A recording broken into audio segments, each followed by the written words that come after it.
گدائی تیرے در کی، قدرت نے اسے راہ دکھائی تیرے در کی، اور یہ ارض و سماوات تیری ذات کا صدقہ، محتاج ہے ساری خدائی تیرے در کی، اور آیا ہے نصیر آج تمنا یہی لے کر کہ پلکوں سے بھی کی جائے صفائی تیرے در کی۔ انہی محبتوں کے دوران دعوت خطاب دینے جا رہا ہوں پیر طریقت، رہبر شریعت، پروردہ آغوش ولایت، یادگار اسلاف جناب پیر فاروق احمد مہروی صاحب، آپ اپنی مسند پہ تشریف فرما ہے۔ محبت والوں، نعرہ شریف سے بڑی محبت کرتے ہو، بڑا پیار کرتے ہو، اسی محبت کا ثبوت دیتے ہوئے نعرے کا جواب دیجیے گا۔ نعرہ تکبیر، دونوں ہاتھوں کھڑا کر کے نعرہ رسالت، نعرہ رسالت، نعرہ رسالت، نعرہ تحقیق، نعرہ تحقیق، نعرہ حیدری، جشن عید میلاد النبی، آستانہ عالیہ مہرہ شریف، آستانہ عالیہ مہرہ شریف۔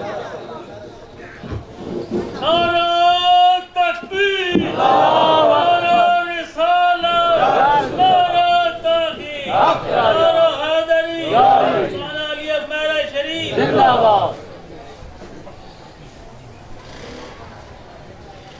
الحمدللہ الحمدللہ رب العالمین والعاقبۃ للمتقین، والصلاة والسلام علی سید الانبیاء والمرسلین وعلی آلہ واولیاء امتہ وعلماء ملتہ اجمعین، اما بعد، اعوذ باللہ من الشیطان الرجیم، بسم اللہ الرحمن الرحیم۔ قل ان کنتم تحبون اللہ فاتبعونی یحببکم اللہ، وقال اللہ تعالی فی شان حبیبہ ان اللہ وملائکتہ یصلون علی النبی یا ایہا الذین آمنوا صلوا علیہ وسلموا تسلیما۔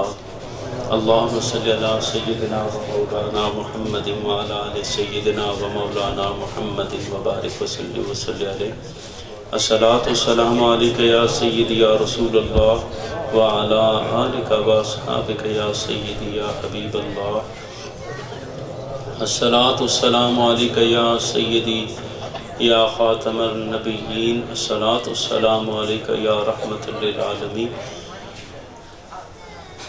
آج کی یہ تقریب سعید امام الانبیاء کریم آقا علیہ الصلاۃ والسلام کی آمد کی خوشی میں ہر شہر، ہر گاؤں، ہر گلی، ہر محلے میں امام الانبیاء کریم آقا علیہ الصلوۃ والسلام کا کائنات کے اندر جلوہ گری کی خوشیاں منائی جا رہی ہیں، اور غلام اپنے اپنے انداز میں اپنی غلامی کے نذرانے پیش کر رہے ہیں، اور اس امید اور یقین کے ساتھ کہ میں اپنے آقا کی بارگاہ کے اندر جو اپنا غلامی کا نذرانہ پیش کر رہا ہوں، آقا میری اس عاجزی کو، میری اس سعی کو، اس کاوش کو اپنی بارگاہ میں شرف قبولیت عطا فرمائیں گے، کیونکہ جب بھی کوئی کام کیا جاتا ہے تو امید کے ساتھ کیا جاتا ہے، اور امید کرنے والا امتی ہو اور امید جس سے لگائی ہو وہ آقا دو جہاں ہو، امام الانبیاء ہوں، وجہ تخلیق کائنات ہوں، رحمت للعالمین ہوں، تو پھر کیسے ممکن ہے کہ کوئی ان کی بارگاہ سے نا امید ہو، کسی کا کاسہ خالی آ جائے، بلکہ وہ تو اپنے غلاموں کو بھر بھر کر عطا کرتے ہیں۔ لینے والے کی ظرف کی بات ہے کہ وہ اپنا ظرف کیسا لے کر آتا ہے۔ حضرت مولانا عبد الرحمن جامی علیہ رحمت فرماتے ہیں، حضرت شمس الدین شمس تبریزی رحمۃ اللہ علیہ فرماتے ہیں کہ یا رسول اللہ حبیب خالق یکتا توئی، یا رسول اللہ حبیب خالق یکتا توئی، برگزیدہ ذوالجلال پاک بے ہمت توئی۔ یا رسول اللہ تو دانی امتانت آجزم۔ آپ فرماتے ہیں جو بھی امت کی زبوں حالی ہے، اور پھر ابھی ہم حالات دیکھ رہے ہیں کہ اہل سنت کے اوپر جو حالات چل رہے ہیں، میں سمجھتا ہوں کہ صحیح معنوں میں آقا دو جہاں صلی اللہ علیہ وسلم کی بارگاہ میں امت کی ترجمانی کی آپ نے۔ حضرت شمس تبریز رحمۃ اللہ علیہ فرماتے ہیں کہ یا رسول اللہ تدانی امتانت آجزم آجزارہ رہنما پیشوائے مات ہوئی، اور فرماتے ہیں شمس تبریزی چدانت، شمس تبریزی چدانت نعت پیغمبر زند، شمس تبریز کیا جانے کہ حضرت محمد مصطفیٰ صلی اللہ علیہ وسلم کی نعت کس طرح کہنی ہے یا کس طرح لکھنی ہے۔ مصطفیٰ و مجتبیٰ و سید اعلیٰ توئی نازنین حضرت حق، فرماتے ہیں کہ جو کہ اس بارگاہ یعنی سب سے بڑی بارگاہ جو ہے نا اللہ رب العزت کی، اس بارگاہ کے محبوب ہیں نازنین حضرت حق صدر بزم کائنات، اس بارگاہ کے محبوب ہیں اور صدر کس کے ہیں؟ اس بزم کائنات کے ہیں۔ نور چشم انبیاء چشم چراغ ماتوئی، کہ جتنے انبیاء ہیں ان کے آنکھوں کا نور میرے کریم آقا علیہ السلام کی ذات ہے، اور عرض کرتے ہیں کہ میری آنکھوں کے چراغ، میری آنکھوں کی ٹھنڈک یا رسول اللہ آپ کی ذات ہے۔ یہ حضرت شمس تبریز رحمۃ اللہ علیہ نے بارگاہ رسالت مآب صلی اللہ علیہ وسلم میں اپنی غلامی اور محبت کا اظہار کیا۔ میں نے آپ کے ان اشعار کے ساتھ اپنی گفتگو کا آغاز اس لیے کیا کیونکہ حدیث قدسی ہے، فرمایا انا جلیس من ذکرنی، جہاں پر میرا ذکر ہوتا ہے وہاں میں جلوہ گر ہو جاتا ہوں۔ فرمایا جہاں 4 بندے ذکر کریں 5واں اس کی ذات اپنی شانوں کے مطابق موجود ہوتی ہے، جہاں 5 بندے ہوں 6واں اس کی، فرمایا میں ہوتا ہوں، یہ اس کی اپنی شان ہے۔ تو قاضی ایاز مالکی رحمۃ اللہ تعالیٰ علیہ نے فرمایا کہ جہاں میرے کریم آقا علیہ السلام کا ذکر ہوتا ہے وہاں آقا کی جلوہ گری ہو جاتی ہے، اور جہاں پر اولیاء کاملین کا ذکر ہو وہاں پر ان کی ارواح مقدسہ تشریف لاتی ہیں۔ تو جب ہم پاکوں کا ذکر کرتے ہیں تو پھر ان پاکوں کی توجہ اس محفل کی طرف ہو جاتی ہے اور دل کی کیفیات بدلتی ہیں۔ آنا امام الانبیاء کی ذکر میں اور کوئی خالی لوٹ جائے یہ مزے کی بات نہیں، یہ ممکن نہیں ہے۔ جب آیا کریں تو ارادہ کر کے آیا کریں کہ ذکر مصطفیٰ سننے جا رہے ہیں، یا اللہ تیرے حبیب کا ذکر سننے جا رہے ہیں، جیسا آ رہے ہیں ویسے نہ جائیں بلکہ پہلے سے زیادہ تیری بارگاہ میں محبوب ہو کر جائیں۔ کچھ لوگوں نے شان نزول اس آیہ کریمہ کا آپ نے علماء سے سنا ہوگا کہ کچھ لوگوں نے گروہ بن گیا، یہ آج کی بات نہیں ہے۔ آج اگر آپ سمجھتے ہیں نا کہ کچھ لوگ یہ کہتے ہیں کہ آپ ذکر مصطفیٰ نہ کریں بلکہ ڈائریکٹ اللہ کا ذکر کریں، اللہ سنتا بھی ہے، اللہ کی ہم نے عبادت بھی کرنی ہے، اس کو راضی کرنا ہے، ہم اس کے بندے ہیں۔ مصطفیٰ کریم علیہ السلام تو صرف پیغام دینے والے تھے، دین کا پیغام، جس طرح باقی انبیاء آئے یہ بھی پیغام لے کر آئے خدا کا۔ تو ہمیں حضرت نبی رحمت صلی اللہ علیہ وسلم سے جو لوگ آپ عقیدتوں اور محبتوں کے نذرانے پیش کرتے ہیں یہ کرنے کی ضرورت کوئی نہیں ہے۔ تو اس دور میں سرکار دو عالم صلی اللہ علیہ وسلم کے دور کے اندر ایک گروہ ایسا بن گیا اور انہوں نے اللہ اللہ شروع کر دی، ذکر کرنا شروع کر دیا اور ثابت یہ کرنا چاہ رہے تھے کہ ہم اللہ کا ذکر کرتے ہیں، ہمیں مصطفیٰ کریم کے در پہ جانے کی ضرورت نہیں ہے۔ انہوں نے اللہ کا پیغام ہم تک پہنچا دیا، اب وہ پیغام پہنچ گیا، اب ہمارا اور اللہ کا معاملہ ہے۔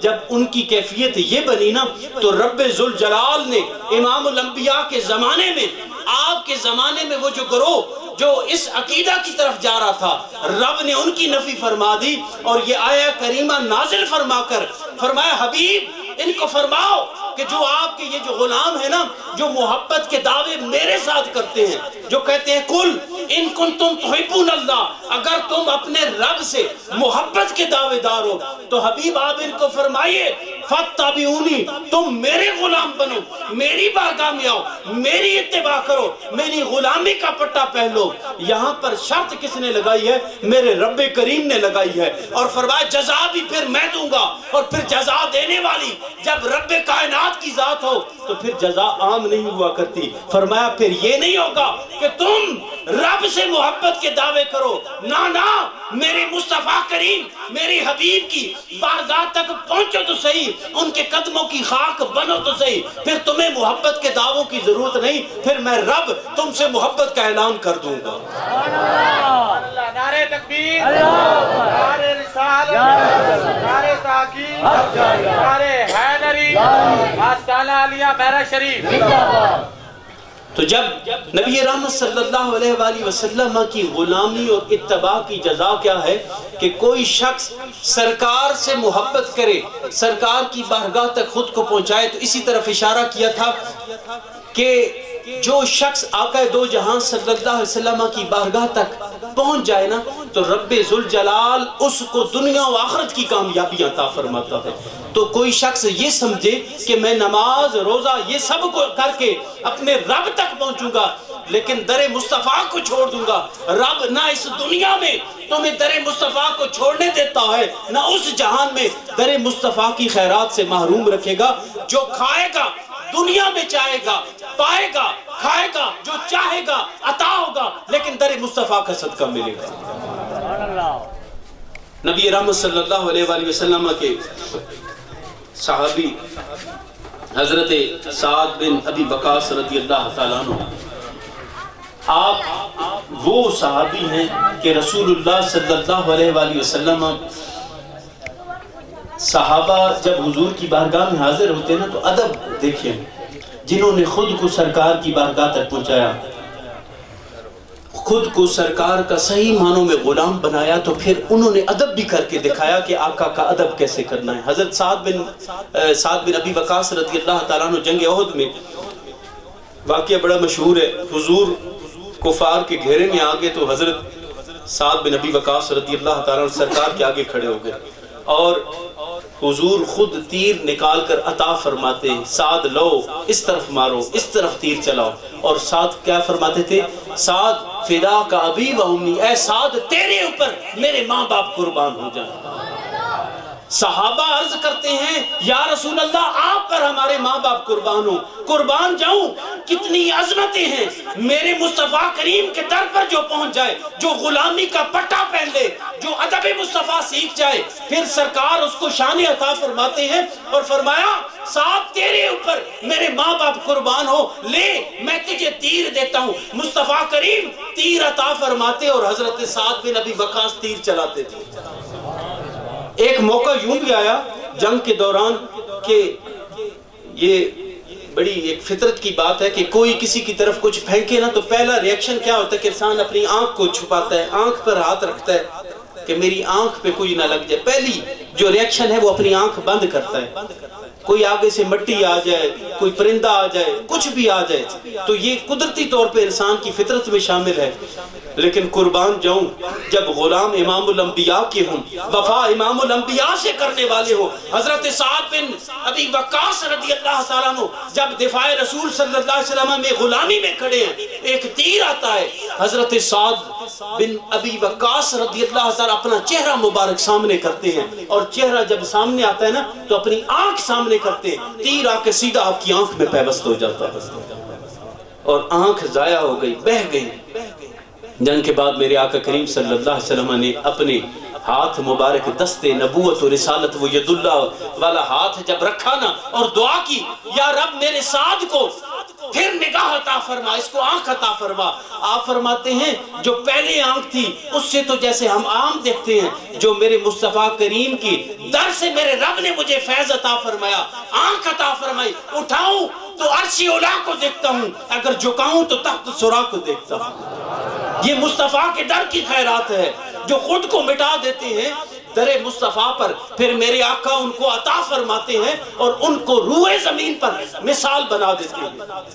حضرت سعد بن ابی وقاص رضی اللہ تعالیٰ عنہ، یاد رکھیے گا کہ فتابعونی کی شرط کو پورا کرنے والوں کی بات ہو رہی ہے، جنہوں نے میرے کریم آقا علیہ السلام بمصطفیٰ بے رساں خیش راہ کہ دی ہماؤس گر بہونہ رسیدی تمام بولا حبیث، اپنے آپ کو در مصطفیٰ کی بارگاہ تک پہنچا لو، در مصطفیٰ تک پہنچا لو۔ اگر تم وہاں تک پہنچ گئے تو پھر سب کچھ مل جائے گا۔ اگر مصطفیٰ کریم کے علاوہ تم نے سب کچھ پا لیا تو پھر وہ کچھ بھی نہیں ہے، وہ سب ابو لہب کی جیسے ہے کہ جیسا ابو لہب ہے تم بھی ان میں شمار کیے جاؤ گے۔ تو در مصطفیٰ تک پہنچنا غلاموں کے لیے حکم ہے رب ذوالجلال کا۔ نبی رحمت صلی اللہ علیہ وسلم کے یہ صحابی حضرت سعد بن ابی وقاص رضی اللہ تعالیٰ عنہ وفا کی بات ہے نا، مصطفیٰ کریم علیہ السلام سے وفا کی نا، تو وفا والے جو ہوتے ہیں پھر ان کو بڑے مان ہوتے ہیں۔ دیکھیں نا، ایک بندہ اپنے پیر صاحب کا مرید ہو اور پیر صاحب کے ساتھ تعلق بڑا گہرا ہو، کسی عالم دین کے ساتھ تعلق بڑا گہرا ہو، کسی MNA کے ساتھ تعلق بڑا گہرا ہو، پتہ ہو کہ میں جو بات کرتا ہوں بات آگے سے جھٹلائی نہیں جاتی، مان جاتے ہیں، تو پھر بڑے مان سے کہتے ہیں آؤ جی میں جاتا ہوں ساتھ، پیر صاحب سے ٹائم لینے آؤ میں لے دیتا ہوں، فلاں کام کروانا ہے میں کروا دیتا ہوں، فلاں عالم صاحب کے پاس جانا ہے، یا کسی دنیا دار کا دنیا دار سے تعلق ہے وہ اس کے پاس لے کر جاتا ہے کسی بندے کو، تو مان ہوتا ہے۔ لیکن جن کا تعلق در مصطفیٰ سے ہو جائے، جو بازار مصطفیٰ میں بک جائیں، پھر ان کے مان ان کی لاجیں میرا رب رکھتا ہے۔ حضرت سعد بن ابی وقاص رضی اللہ تعالیٰ عنہ 10,000 کا لشکر ہے، یہاں پر نوجوان بیٹھے ہیں، میں نوجوانوں کی توجہ چاہتا ہوں، میلاد شریف کا پیغام بھی عرض کرنا ہے کہ آج یہ بڑا پرفتن دور ہے، اور اللہ نے اپنی لاریب کتاب کے اندر اہل ایمان کو اپنی نگاہوں کی حفاظت کا حکم دیا کہ آپ اپنی نگاہوں کی حفاظت کریں، اپنی نگاہوں کو جھکا لیں۔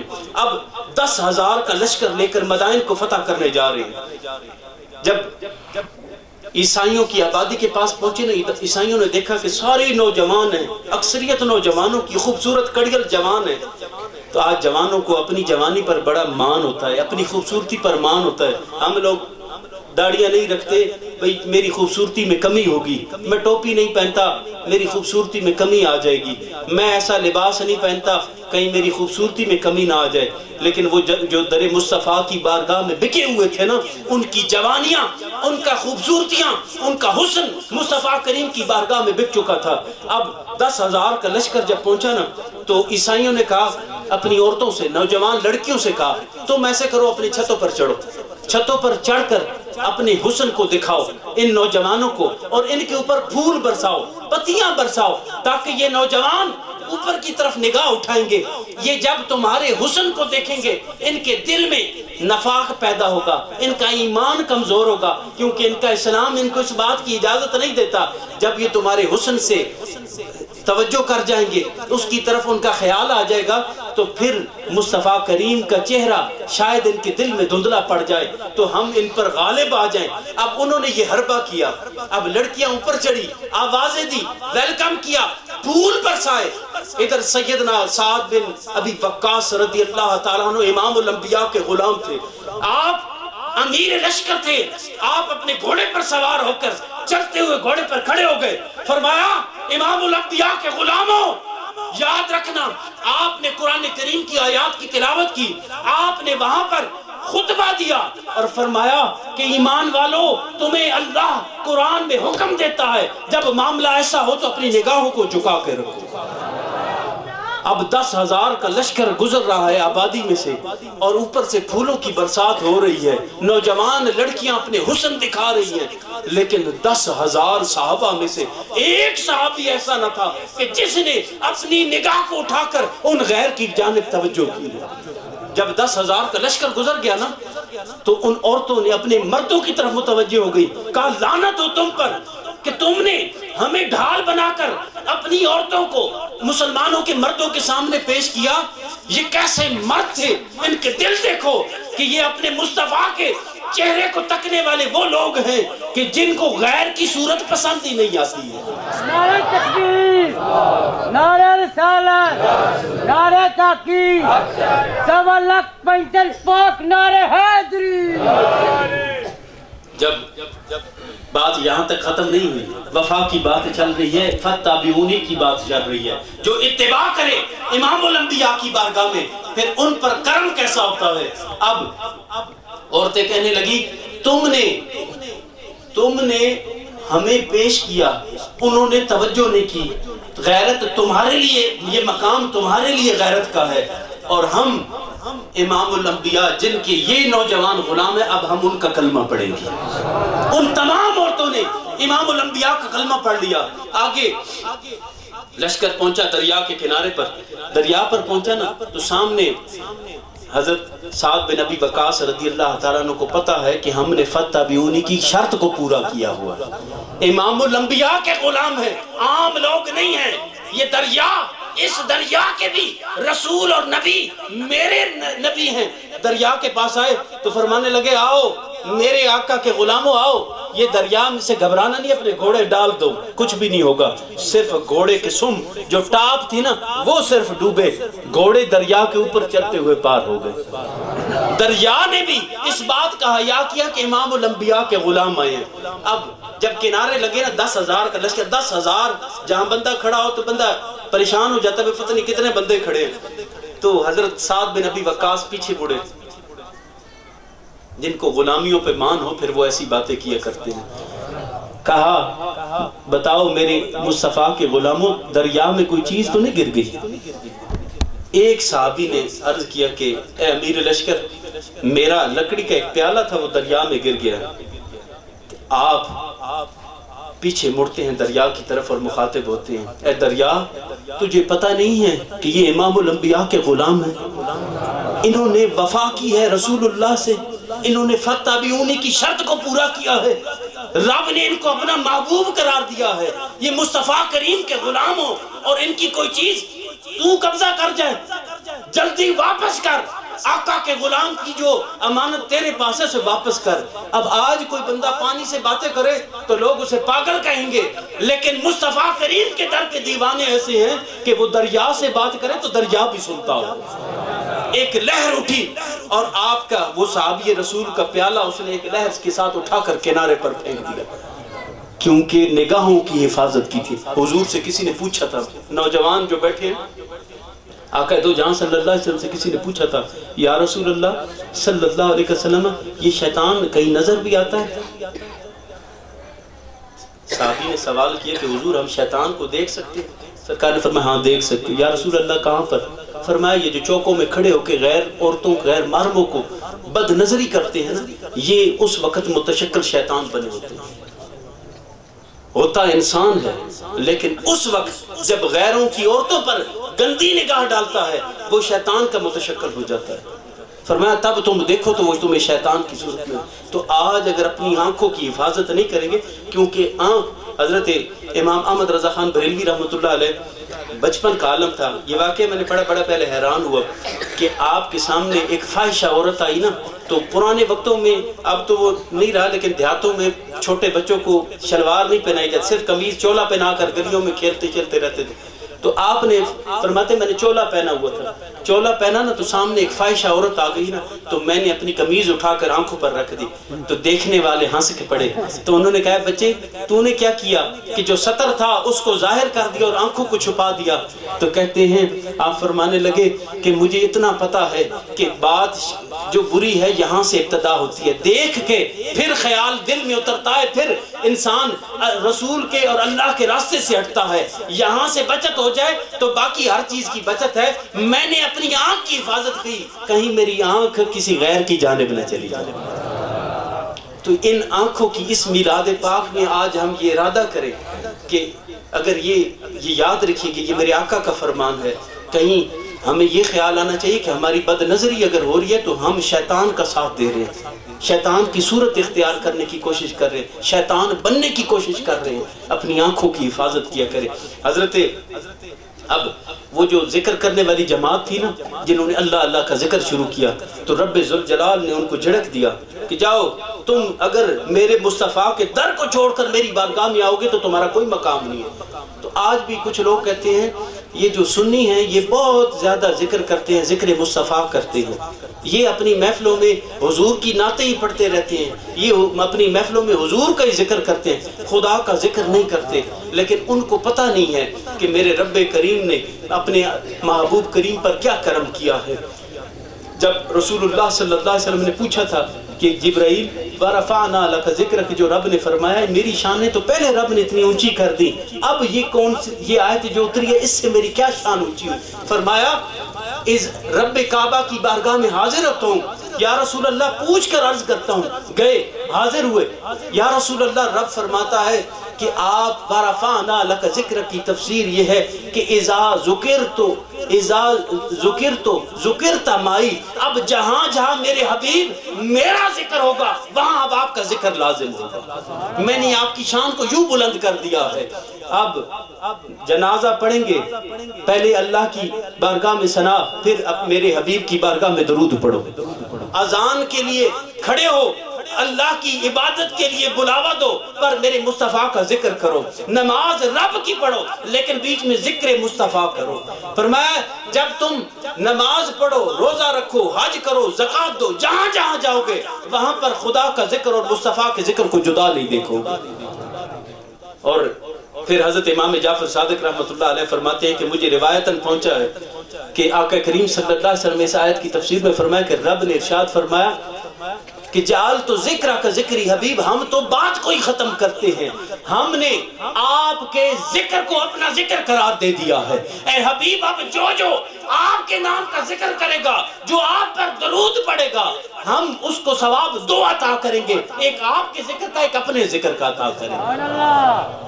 تو ہم مصطفیٰ کا ذکر کیوں نہ کریں؟ ڈبل فائدے ہیں ہمیں رب نے 2 گنا فوائد عطا کیے ہیں۔ تم میرے مصطفیٰ کا ذکر کرو، تمہیں ذکر خدا کا ثواب بھی ملے گا اور ذکر مصطفیٰ کا ثواب بھی ملے گا۔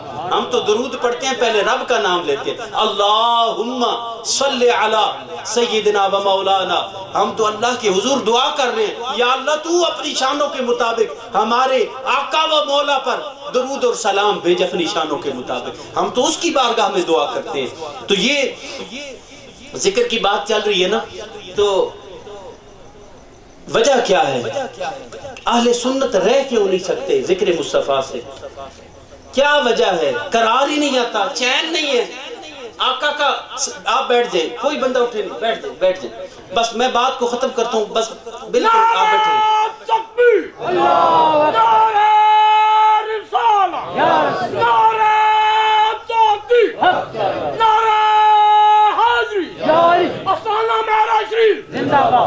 تو اب حضرت مولانا روم رحمت اللہ علیہ عاشقوں کے امام ہیں، جن کی بارگاہ کو حضرت مولانا عبد الرحمن جامی کہتے ہیں کہ یہ کعبۃ العشاق ہے، یہ عاشقوں کا کعبہ ہے۔ اب حضرت مولانا روم فرماتے ہیں، ایک حکایت بڑی خوبصورت بیان کی۔ اب سمجھنے کی بات ہے کہ سنی کیوں نہیں مصطفیٰ کریم کے ذکر کے بغیر رہ سکتے، ان کو چین اور قرار کیوں نہیں آتا۔ آپ فرماتے ہیں کہ ایک بادشاہ تھا، بادشاہ، آپ کو پتا ہے بادشاہ پھر بادشاہ ہوتے ہیں، کہتے ہیں فلاں بندہ بادشاہ ہے۔ تو بادشاہ تھا نا، تو سلطنت تھی، بہت بڑی، زور تھا، طاقت تھی، امارت تھی۔ اب ایک عورت پر نگاہ پڑ گئی تو دل میں وہ فریفتہ ہو گیا، دل میں خیال ہے میں نے شادی کرنی ہے، نکاح کا پیغام بھیجنا ہے۔ آپ کو بھی پتا ہے کہ نکاح ایک نگاہ کی اجازت دی گئی ہے اگر کوئی نکاح کرنا چاہے۔ اب بادشاہ نے پیغام بھیج دیا کہ میں شادی کرنا چاہتا ہوں۔ بادشاہ تھا، کون انکار کر سکتا تھا، بیچارے مجبور ہو گئے، یا جس طرح بادل ناخواستہ رشتہ دے دیا۔ بادشاہ بڑا خوش کہ میں نے جس سے محبت کی ہے وہ میرے پاس آ گئی، وہ میرے نکاح میں آ گئی، وہ میری بیوی بن گئی۔ لیکن دن گزر رہے ہیں اور اس ملکہ کا وجود پہلے سے کمزور ہوتا جا رہا ہے، حتیٰ کہ وہ ہڈیوں کا ڈھانچہ بن گئی۔ بادشاہ بڑا پریشان ہوا، پیغام اعلان کروا دیا سلطنت میں کہ کوئی ہے ایسا طبیب جو میری اس ملکہ کو ٹھیک کر دے، اگر وہ ٹھیک کر دے گا تو منہ مانگا انعام دوں گا، اس کو اتنا انعام دوں گا کہ اس کی نسلیں بیٹھ کر کھائیں گی، لیکن جو میری ملکہ کو تندرست کر دے۔ ایک طبیب، پرانے جو طبیب ہوا کرتے تھے نا، علم حکمت سے پہلے علم دین پڑھتے تھے، پھر علم حکمت پڑھا کرتے تھے، اور پھر ان کے سینے بھی روشن ہوا کرتے تھے۔ وہ ہاتھ یہاں رکھتے تھے، نگاہیں بند کر کے سرکار کی بارگاہ میں درود پڑھتے، تو پھر ان کو پتہ چلتا تھا کہ بندے کو تکلیف کیا ہے۔ اب وہ طبیب ایک ایسا میسر آ گیا، اب ایسا معالج مل جائے تو خود خوش قسمتی کی بات ہوتی ہے۔ تو اس نے نبض پر ہاتھ رکھا نا، تو کہنے لگا کہ بادشاہ سلامت، علاج تو میں کر دوں گا لیکن مجھے کچھ چاہیے۔ بادشاہ نے کہا کیا چاہیے؟ کہا کہ جہاں کی یہ ملکہ رہنے والی ہیں وہاں کا کوئی ایسا بندہ چاہیے جو بہت جاننے والا ہو، لوگوں کو، ساروں علاقے کے لوگوں کو جانے۔ بادشاہ نے وہاں بندہ بھیجا، ایک بوڑھی عورت کو لایا، اس سے کہا کہ اس علاقے کے نام لو۔ نام لینا شروع کیا، طبیب نے نبض پر ہاتھ رکھ لیا، ہاتھ رکھا نا تو ایک مقام کا ذکر آیا نا تو نبض تیز ہو گئی. طبیب نے کہا رک جاؤ اب اس علاقے کے محلوں کے نام لینا شروع کرو. نبض پہ ہاتھ ہے طبیب کے، وہ نام لے رہی ہے. نام لیتے لیتے ایک مقام پر ایک محلے کا نام لیا تو نبض پھر تیز ہو گئی. کہا رک جاؤ اب اس محلے کے لوگوں کے نام لو. نام لینے لگی نا تو ایک نام پر نبض پھر تیز ہو گئی. تو طبیب کہنے لگا کہ اے بادشاہ تو بڑا ظالم ہے، تو نے شاید اس بچی کی رضا کے بغیر نکاح کیا ہے، کیونکہ اسلام بچی کی رضا مانگتا ہے کہ بچی سے پوچھیں، اس کی رضا شامل ہونی چاہیے. تو آپ نے اس کے ساتھ شادی کی ہے، یہ ظلمن کی ہے، زیادتی کی ہے، مرضی کے، مجھے نہیں لگتا آپ نے ان کے ساتھ مرضی کی. ان کے والدین مجبور ہو کے آپ کو رشتہ دیا. بادشاہ غصے میں آ گیا. اس نے کہا تو کیسی باتیں کر رہا ہے طبیب، تو اپنا کام کر، تیرا تعلق ان باتوں سے کیا؟ اس نے کہا ہاں اے بادشاہ تو مجھے کہہ سکتا ہے کیونکہ تو بادشاہ ہے، میں رعایا ہوں. بادشاہ رعایا کو ڈانٹ سکتا ہے، مروا سکتا ہے، سب کچھ کر سکتا ہے، لیکن میں سچ بات کہوں گا. اصل میں معاملہ یہ تھا کہ اس کا تعلق، اس کا نکاح کسی اور جگہ ہونا تھا. اس کے والدین نے اس کا نکاح وہاں پر مقرر کیا تھا، لیکن تیرے ظلم اور تیری زیادتی کی وجہ سے انہوں نے وہاں سے اس کا نکاح کا ارادہ ختم کر کے تیرے ساتھ کر لیا. اب معاملہ یہ ہے کہ اس بچی کے ذہن میں وہی بات تھی، اس ملکہ کے ذہن میں وہی بات تھی. اب وہ اس غم میں ڈوبے جا رہی ہے، اور جب اس کا ذکر آتا ہے اس کی نبض تیز چل جاتی ہے.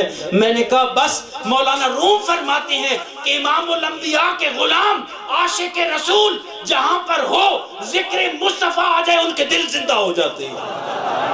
وہ گناہوں میں ڈوبے ہوئے ہوں، وہ ایمان آخری درجے پر پہنچ جائے. ایمان کے 77 درجات ہوتے ہیں، 77 سیڑھیاں ہیں. ایک درجے پر پہنچے تو وہ بھی صاحب ایمان ہے، لیکن جو 77 درجات طے کر جائے وہ ایمان ایک کامل کا مالک ہوتا ہے، وہ صحیح معنوں میں مومن ہوتا ہے، جو مکمل ایمان ہوتا ہے. فرمایا کہ جب مومن کا ایمان تب مکمل ہوتا ہے جب تک کہ وہ سب سے بڑھ کر امام الانبیاء سے، اپنی ذات سے بڑھ کر، اپنی اولاد سے بڑھ کر، اپنے ماں باپ سے بڑھ کر امام الانبیاء سے محبت نہ کرے. تو سنیوں کو چین اور قرار تب آتا ہے جب یہ گناہوں سے آلودہ ہو کر نا ذکر مصطفیٰ کی محفل میں آتا ہے، جب اپنے آقا کا ذکر سنتا ہے، اس کے دل راحت سے ٹھنڈا ہو جاتا ہے، سینہ نور سے مزین ہو جاتا ہے، اور رب ذوالجلال ان محبوبوں کا ذکر جو سنتا ہے، ان ذکر سے جو انوار و تجلیات کی رحمتوں کی بارش ہوتی ہے، اس سے رب تعالیٰ اس کے گناہوں کو معاف فرما دیتا ہے. تو یہ ہم اس لیے ذکر مصطفیٰ کی محفل کو سجاتے ہیں کیونکہ ہماری نبضوں پر بھی ہاتھ رکھے، ہمارے دلوں پر ہاتھ رکھے، ہمارے دلوں کو قرار اپنے کریم کے ذکر سے آتا ہے. سبحان اللہ. بے شک عمر بن جمور رضی اللہ تعالیٰ عنہ حضور کے صحابی، آپ کے 2 صاحبزادے تھے، 2 شہزادے تھے. بارگاہ رسالت میں آپ صلی اللہ علیہ وسلم میں پیش کر دیے. یا رسول اللہ، نعرہ تکبیر، اللہ نعرہ رسالت، نعرہ تحقیق، نعرہ حیدری، اسلام میرے شریف زندہ باد. تو حضور کی بارگاہ میں آ گئے. فَاتَّبِعُونِی یُحْبِبْکُمُ اللہ. یاد رکھیے گا کہ رب نے کیا فرمایا، تم میرے حبیب کے ساتھ وفا کرو، ان کے غلام بن جاؤ، رب تمہیں اپنا محبوب بنا لے گا. حضرت عمر بن جمور رضی اللہ تعالیٰ عنہ حضور کی بارگاہ میں حاضر ہو گئے، معذور تھے دونوں ٹانگوں سے. یا رسول اللہ، آقا میں نے اپنے دونوں بیٹے جہاد کے لیے پیش کر دیے ہیں. یا رسول اللہ وہ چلے گئے ہیں، حضور میں بھی آنا چاہتا ہوں جہاد پہ. آقا نے فرمایا عمر 2 بیٹے تو نے پیش کر دیا، اب خود تو معذور ہے، تو کیسے جہاد کرے گا؟ جہاد کے لیے جو شرائط ہے وہ تیرے اوپر پوری نہیں آتی، تو کیا عرض کی آقا مجھے قرار نہیں ہے، حضور آپ کے بغیر قرار نہیں، حضور اللہ کی راہ میں جہاد کرنا چاہتا ہوں، مہربانی فرمائیں مجھے اجازت فرمائیں. آقا نے جب دیکھا نا کہ فَاتَّبِعُونِی والا یہ جو میرا غلام ہے نا، یہ مجھ پر اتنا فدا ہو چکا ہے کہ اس کو قرار نہیں آئے گا میرے سوا، سرکار نے اجازت فرما دی. اب جب ادھر گئے جہاد میں شہید ہو گئے، اونٹنی کے اوپر آپ کی جسد مبارک کو رکھا گیا، اور بیگم جو آپ کی زوجہ تھی، صحابیہ تھی، وہ بھی ساتھ. تو اونٹنی کو اٹھائیں تو اونٹنی نہ اٹھے، اونٹنی کھڑی نہیں ہوتی، بڑا مارا شارہ دی. سرکار کی بارگاہ میں عرض کی آقا احد کے اندر اونٹنی بیٹھی ہے اٹھتی نہیں ہے، حضور اب کیا کریں کہ معاملہ سمجھ نہیں۔ فرمایا ان کی بیوی کو بلاؤ، صحابیہ کو بلاؤ، میری غلاموں کو بلاؤ۔ پوچھا بتاؤ تو صحیح عمر بن جموح نے کیا دعا کی تھی گھر سے نکلنے سے پہلے؟ آقا انہوں نے رب کی بارگاہ میں عرض کی کہ یا رب ذوالجلال یہ تیرا عاجز مسکین بندہ تیرے محبوب کے نام پر نکلا ہے، آ رہا ہے تیری بارگاہ میں، یا اللہ اسے واپس نہ لوٹانا اور میری قبر کو بھی میری جسم کو بھی پھر واپس نہ لوٹانا، میں وہیں پر میدان جہاد کے اندر دفن ہونا چاہتا ہوں۔ آقا نے فرمایا تبھی اس نے تو رب کو قسمیں دے رکھی تھی، میرے غلام نے، میرا غلام رب کو قسمیں دے، رب اس کی بھی لاج رکھتا ہے۔ اب یہ اونٹنی اٹھے گی نہیں، جہاں پر حضرت سید الشہداء دفن ہے وہاں پر ساتھ اسی قبرستان کے اندر عمر بن جموح کو بھی دفن کر۔ یہ مقام ہے جو فتبعونی کی شرط کو پورا کرتے ہیں، جو وفا کرتے ہیں کہ محمد سے وفا تو نے تو ہم تیرے ہیں، یہ جہاں چیز ہے کیا لوح و قلم تیرے ہیں۔ رب تعالیٰ ان کو اتنی شان عطا فرما دیتا ہے کہ نبی رحمت صلی اللہ علیہ وسلم کے غلام جب بھی حضور نبی رحمت صلی اللہ علیہ وسلم کے ساتھ جو وفا کرنے والے ہیں، پھر اگر وہ کوئی بات منہ سے نکالے تو رب تعالیٰ اس کی بھی لاج رکھ لیتا ہے۔ نبی رحمت صلی اللہ علیہ وسلم کی ایک غلام تھے، آپ بیمار ہو گئے مدینہ شریف کے نواح میں بستی میں ایک، تو حضور کو پتہ چلا نا کہ میرا غلام بیمار ہے، قربان جاؤں۔ وہ آقا کہ جن کی مزاج پر، جن کی طبیعت پر اپنی امتی کو ایک کانٹا چبھنا بھی گراں گزرتا، حضور کے غلام بیمار ہوئے نا تو دل میں تڑپ تو آئی ہوگی کہ میرے آقا کو کوئی خبر کر دے۔ آقا نے کرم کیا، حضور خود جلوہ گر ہو گئے، آپ تشریف لے آئے اپنے غلام کے پاس، غلام کی بیمار کی تیمارداری کرنے کے لیے۔ تو آقا نے اپنے غلام کی طرف دیکھا اور پوچھا کہ کیا بات ہے؟ عرض کیا جب وہ کیفیت تھی حضور نے دیکھ لیا نگاہ نبوت و رسالت سے کہ میرا غلام جو ہے یہ اس کی آخری لمحات ہے، تو حضور باہر نکلے نا تو باہر گھر والوں کو اکٹھا کر کے فرمایا کہ یہ میرا غلام ہے، مجھ سے بڑی پیار کرتا ہے، محبت کرتا ہے، یہ ابھی چند لمحوں بعد فوت ہو جائے گا، تو جب یہ فوت ہو جائے نا تو مجھے اطلاع کر دینا، میں خود آ کر جنازہ پڑھاؤں گا۔ اب جب یہ مرحلہ آیا نا، آقا کریم صلی اللہ علیہ وسلم کی حدیث پاک ہے کہ قبریں بڑی اندھیری ہیں، غلاموں مجھے بلایا کرو، میں جنازے پڑھاؤں تو رب ان قبروں کو نور علی نور کر دیتا ہے۔ اب آقا کریم صلی اللہ علیہ وسلم یہ پیغام دے کر تشریف لے گئے نا، تو شام کا وقت تھا، تو وہ صحابی کہنے لگے میرے آقا جو آئے تھے اب وفا دیکھیں، فتبعونی والوں کو دیکھیں۔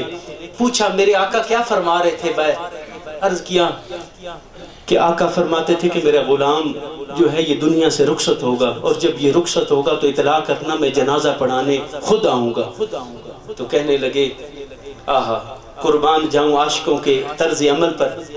فرمانے لگے نہیں ابھی رات کا وقت ہونے والا ہے، رات کا پچھلا پہر ہو جائے گا، جہاں سے میرے آقا کی جلوہ گری ہونی ہے راستے میں یہودیوں کی بستی ہے اور یہودی میرے آقا کے دشمن ہیں، اگر رات کے وقت میرے آقا کہیں تشریف لائیں اور وہ یہود میرے آقا کے اوپر حملہ آور نہ ہو جائے، سرکار کو کوئی تکلیف نہ پہنچا دے، تو میں جانتا ہوں کہ میرے آقا جس کا جنازہ پڑھائیں ان کی قبریں نور علی نور ہو جاتی ہیں، وہ روضۃ من ریاض الجنہ بن جاتی ہیں، لیکن میں اس کے باوجود یہ تمہیں کہتا ہوں، میں وصیت کرتا ہوں میرے آقا کو اطلاع نہ کرنا، کہیں میرے آقا کو کوئی تکلیف نہ پہنچ جائے۔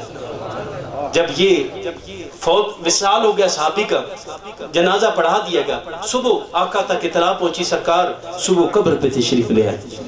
قربان جاؤں آقا اتنی وفا والے، ویسے تو 1,24,000 کم و بیش انبیاء و مرسلین میں سے کوئی نبی کوئی رسول اپنے امتی کی قبر میں نہیں آتا، پر یہ جو میلاد منانے والے غلام اکٹھے ہو کے ذکر مصطفیٰ کرتے ہیں نا، جب یہ قبر میں جائیں گے سارے چھوڑ جائیں گے، امام الانبیاء قبر میں بھی آ جائیں گے، میرے غلام میں یہاں بھی آ گیا، تو کیوں گھبراتا ہے، میں تیرے پاس یہاں بھی آ گیا۔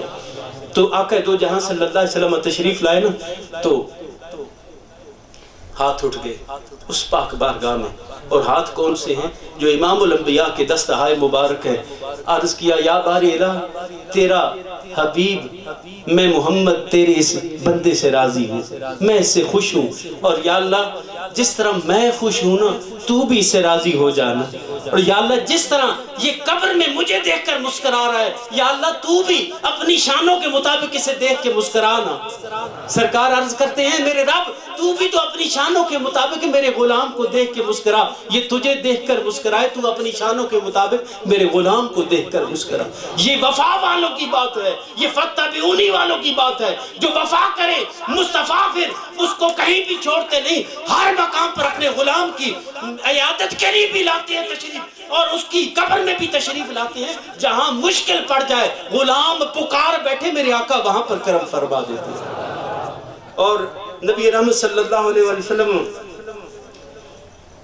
حضرت سعد بن ابی وقاص رضی اللہ تعالیٰ حضور کے ساتھ مکہ شریف گئے نا تو بیمار پڑ گئے، تو عرض کیا آقا میں ادھر مرنا نہیں چاہتا ہوں، قربان جاؤں، کسی کو موت کا کیا پتا، پر وفا والے جو ہیں جو اتباع والے ہیں وہ کیا کہتے ہیں، خواہش دیکھیں آقا میں مکہ شریف میں مرنا نہیں چاہتا، بیمار بڑے شدید ہیں، لگ رہا ہے کہ بستر مرگ پر ہے۔ عرض کیا نا آقا فرماتے ہیں میرے ساتھ تو کیوں پریشان ہوتا ہے، تجھے کچھ بھی نہیں ہوگا، خدا تجھے صحت عطا فرمائے گا۔ عرض کیا آقا اس لیے نہیں مرنا چاہتا کہ یہ کفار مکہ کہیں گے کہ یہاں سے آقا ہم نے تو آپ کے ساتھ وفا کی ہے، آپ کی اتباع میں آپ مدینہ گئے، ہم آپ کے پیچھے مدینہ گئے، اس شہر کو آپ کے لیے چھوڑا ہے، یا رسول اللہ آپ کے لیے اس شہر کو چھوڑ کر ہم مدینہ گئے، آج اگر میں یہاں دفن ہوا نا تو یہ کفار کہیں گے وہ دیکھو کل اس شہر کو چھوڑ کر جس کے ساتھ گئے تھے آج وہ انہیں یہاں چھوڑ گیا، آج مکہ میں دفن ہونے کے لیے انہیں وہاں جگہ نہیں ملی، پھر مدینہ میں جگہ نہ ملی، مکے میں دفن ہونے آ گئے ہیں، تانے ماریں گے مجھے، جو شریک ہیں وہ تانے ماریں گے۔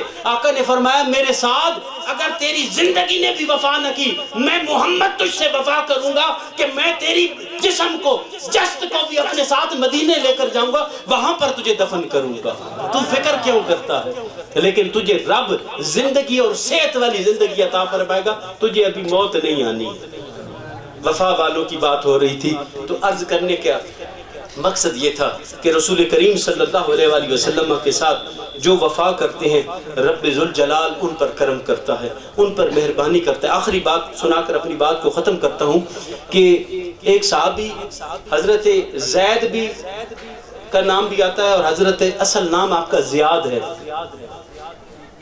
حضرت زیاد رضی اللہ تعالیٰ عنہ جنگ میں شریک ہوئے، اس وقت پردے کا حکم ابھی نازل نہیں ہوا تھا، تو عورتیں پانی پلایا کرتی تھی، زخمیوں کی مرہم پٹی اور پانی پلانے کا کام کرتی، تو ام المومنین سیدہ عائشہ صدیقہ رضی اللہ تعالیٰ عنہ بھی جہاد کے اندر موجود تھی، تو حضرت زیاد زخمی ہو کے چور ہو کے گر گئے، تو قربان جاؤں جب انسان کو چوٹ لگ جائے نا تو پھر انسان کو کسی چیز کا ہوش نہیں رہتا، زخموں سے چور چور ہو، روح کف سے انصری سے پرواز کرنے والی ہو تو انسان پریشان ہو جاتا ہے۔ جب یہ کیفیت تھی نا تو پکارے کوئی ہے ایسا کہ میرے آقا کو بتا دے کہ ان کا زیاد جا رہا ہے، زیاد کی آخری سانسیں ہیں، کوئی تو میری آقا کو اطلاع کر دے، میرے مولا کو اطلاع کر دے، میرے نبی کو میری یہ بات پہنچا دے کہ آقا آپ کا غلام جا رہا ہے، آقا اپنے غلام پر کرم فرمائیے۔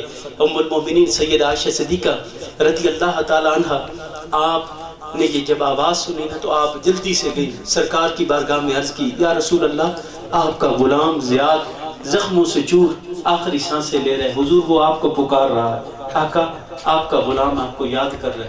تو آقا نے یہ نہیں فرمایا کہ زیاد کو میرے پاس لے آؤ، کیونکہ جو وفا والے ہوتے ہیں آقا ان پر خود کرم کرتے ہیں۔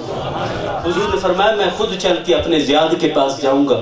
جب حضرت زیاد کے بارگاہ زیاد کے پاس آپ تشریف لے کر آئے نا تو آپ نے دیکھا کہ حضرت زیاد کے آخری لمحے نگاہیں چہرہ مصطفیٰ پر پڑی نا تو دل کو اپنے زخموں کے دردوں کو بھول گئے، سرکار کے چہرہ والضحیٰ کو دیکھ کر نا ایک کیفیت میں آ گئے۔ سرکار نے فرمایا زیاد تیرے آخری لمحے بتانا، کچھ مانگتا ہے تو مانگنا۔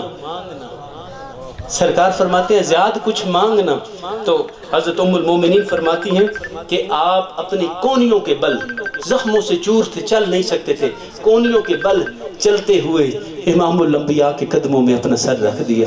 کہا یا رسول اللہ غلام کی معراج تو یہ ہے کہ اپنے آقا کے قدموں پہ سر رکھ دے. آقا میں تو آپ کے قدموں میں پہنچ گیا, اب اور کچھ نہیں چاہیے اس غلام کو. وہ شاعر نے بڑا خوبصورت لکھا کہ آخری وقت ہو اور آخری لمحہ ہو اور غلام اپنے آقا کے قدموں میں سر رکھ کر بیٹھا ہو, سر رکھے ہوئے ہو, اور اس کی روح پرواز کر جائے, تو پھر غلام کو اس سے بڑھ کر کیا چاہیے کہ اپنے آقا کے قدموں میں اس کی جان نکل جائے. نبی رحمت صلی اللہ علیہ وسلم کے غلام حضرت زیاد رضی اللہ تعالیٰ عنہ نے جب سر رکھا نا تو جسم کو, روح کو قرار آیا, اور روح کف سے انصری سے پرواز کر گئی اور غلام اپنی معراج کو پہنچ گیا. تو یہ وفا والوں کی بات ہے جو حضور کی اتباع کرتے ہیں. تو بات یہ ہے کلمہ پڑھ لینا کافی نہیں ہے. میرے مصطفیٰ کریم علیہ السلام کے وفاداروں نے وفا کر کے دکھائی ہے. آپ صحابہ کرام نے ہر اس شے کو اپنایا کہ جس کو میرے آقا نے اپنایا, اور ہر اس شے کو ترک کر دیا کہ جس کو میرے آقا نے ترک کیا. یہ وفا ہے, یہ آقا دو جہاں صلی اللہ علیہ وسلم کی اتباع ہے. اور اگر ہم اس میں کامیاب ہو گئے تو پھر رب نے یہ وعدہ کر رکھا ہے کہ پھر تمہیں کوشش کرنے کی ضرورت نہیں, مجھ سے محبت کے دعوے کرنے کی ضرورت نہیں, پھر میں رب تم سے خود محبت کروں گا, تمہیں اپنا محبوب بنا لوں گا.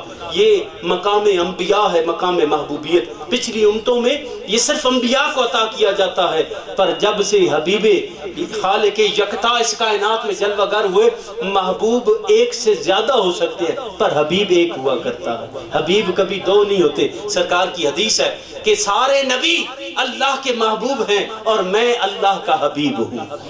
تو جو حبیب کے غلام ہو خدا انہیں محبوب بنا لیتا ہے.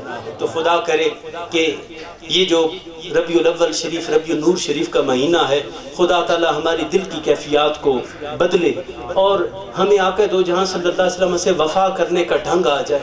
خدا کرے ہم ان راستوں پر چلیں کہ تاکہ فتابعونی کی شرط کو پورا کر سکے. اللہ تعالی ہمارے حالوں پر رحم فرمائے اور اللہ تعالی اہل ایمان پر فضل کرائے, اور ناموس رسالت و ختم نبوت کے جو پہرے دار ہے خدا ان کی حفاظت کرے, اور ہمیں بھی حضور نبی رحمت صلی اللہ علیہ وسلم کی ناموس اور ختم نبوت کا پہرے دار بنائے. کیونکہ ہر اہل ایمان کے دل میں آقا کی محبت ہے.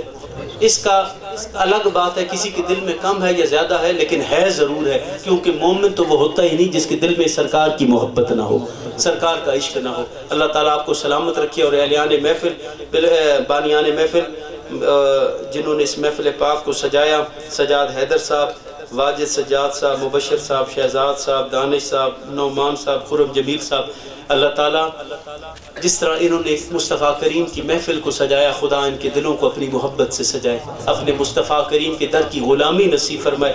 اور بالخصوص محمد اسامہ جمیل صاحب اور جہان خان عاشق حسین صاحب جو اس جہان فانی سے رخصت ہو گئے, اللہ تعالیٰ ان کو غریق رحمت بھی فرمائے, درجات کی بلندیاں بھی نصیب فرمائے, جنت الفردوس میں اعلیٰ مقام عطا فرمائے.